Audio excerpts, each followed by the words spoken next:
Jagex doesn't care about the elf city.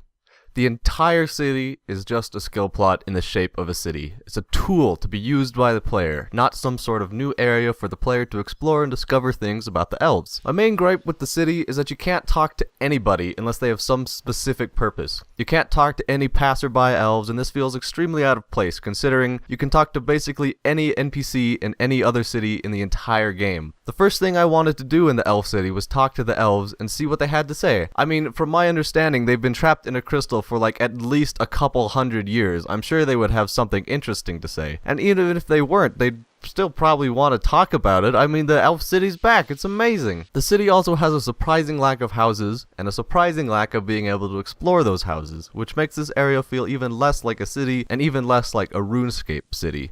In an AMA about Elf City, someone commented this: "A lot of people have brought up that they want Prifddinas to be more living. This includes things as being able to enter the elven houses and giving the wandering elves dialogue. Is this anything you got planned? I believe it would make the whole city a lot better and be more immersive."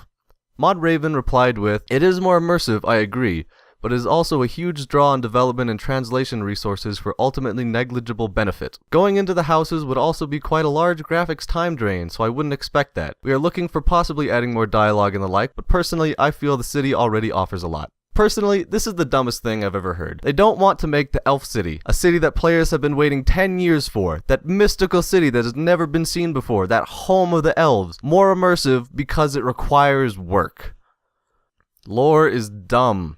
Not the actual lore, mind you. Well, maybe, I haven't read it, but it's how you obtain the lore. There could be many ways to do so, like talking to the elves, but no! You have to find crystal shards around the city. This has to be the least interesting way to do this. Reading it in a library would be more interesting than this, because at least you feel like you found something interesting. Collecting the shards and having to have certain requirements for some of the shards just feels like work, and it isn't very fun at all.